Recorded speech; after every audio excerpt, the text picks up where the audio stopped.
I graduated from college as a biochemistry major and was starting to get a little bit of an interview burnout looking for a job. I had been through a handful of interviews already and sent out over 200 applications, thinking to myself, I should be famous now. I should be able to walk into a company and the people there should be like, oh no, not this jerk face again. People were throwing out suggestions at me like, maybe you need to update your wardrobe. Are you really putting your best foot forward? Or your bachelor's degree might not be enough. Maybe you should go back to school. Which felt like, oh hey, you did this thing, going through school, which isn't gonna get you a job. But if you just did it again, maybe this time it'll work. It's a bit frustrating to think that the last 4 years of your life wasn't enough, but I get what they were saying, and maybe they were right.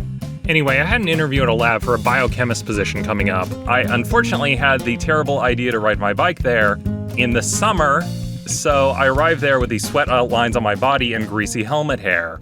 I met the manager who took me off to our office for the interview. There's 2 other people there. They're the head biochemists from different divisions, and they're both looking for someone to add to their teams.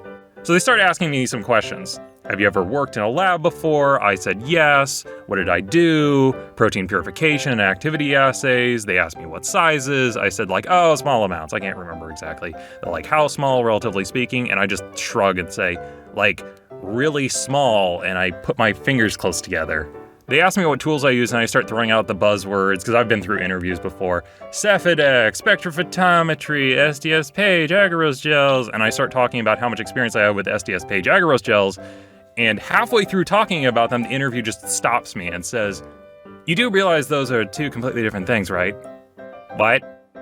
SDS-Page gels and agarose gels are completely different. SDS-Page gels are used to identify proteins, while agarose gels are primarily used on DNA. You do know that, right? Yeah, everything you just said, yep, I knew that. Then they asked me what I was looking for in a job, and I gave the standard boilerplate answer. Oh, I'm looking at growing and learning new things and challenging myself. And the head biochemist steps in and says, well, we're looking for someone for a manufacturing position, so you're going to be doing a lot of the same things day in and day out. Oh, I like that too. I like that just as much, in fact. Okay, then they move on to the questions section. Ben, I'm going to test your skills. We'll give you a pencil and paper and ask you a series of biochemistry questions, and you're going to have to answer them. All right, let's go. And we immediately get into an argument. Like I needed that. I say my answer to one of the questions, and she's like, well, no, actually, something. And I'm like, no. Are you kidding me? You can't just something. So we get into an argument and start bickering over the questions. Eventually, I find out that there's a misunderstanding about what the question was asking, and we resolve it. After that's finished with, they're like, okay, that's enough, we're done here. And the interview is over. That was the fastest interview I've ever been in. That was about 10, 15 minutes. They did not want to stick around. The manager takes me through the lab and starts showing me around and is explaining, over there is the Cefidex columns. That's the gel staging area. There's the printer. And here, of course, you know what this machine is. I just shake my head and go, nope. Really? I thought you had a lot of experience with it. I have never seen this machine before in my entire life. It's a spectrophotometer, the manager said. You said in your resume that you use this all the time in your work. Oh, yeah, that's what this is. I recognize it now. Little Specky over there doing his thing. That's what we used to call it, Little Specky. She's like, we're done here. And I was out of there. That was the fastest process I've been through, over in less than 20 minutes. I go home, and the second I get home, I start looking up like janitorial positions, cage cleaners, just like, okay, time to look for a job. A week later, I get this call. Hi, is this Mr. Benjamin? We're the company you just interviewed for. We'd like to hire you. I'm like, really?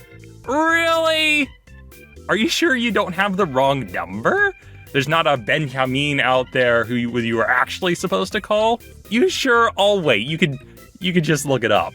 I was actually kind of upset. Like, I am very clearly an incompetent person, and you people obviously aren't doing your job. What did the other people do during the interview? Did someone roll around on the table and take a dump on themselves? Were they like, oh, thank God, this guy still has his pants on during the interview. We need to snag him up right away. Once I had been working there for a while, what I found out was that I had gotten hired because I said that I had experience working with small-scale batches of proteins, which they define as under 2 milligrams. So yeah, remember that one question I had? What size protein did I extract? And I put my fingers real close together. Yeah, that was the only question they cared about. It turns out that they use these expensive small quantities of proteins that cost several $1,000s per milligram batch, and they were looking for someone who wouldn't screw it up. You won't screw it up, right, Ben? Ben? Yep. It's weird to think back on because prior to that interview, I was actually worrying about my shoes and my shirt and how I looked and am I giving off the right impression. I was getting a little bit obsessive about it. But I think what I found out is that a lot of times companies are just like, we're looking for a person to do a thing. Are you a person who can do a thing? Then we'll take you. So I try not to take interviews personally anymore. About 2 years later, I went to another interview for a different company. Unfortunately, it did not go over as badly as this interview. Worse! It was worse! I couldn't believe it! But that's a story for another day. Thanks for watching, and I'll see you guys next time.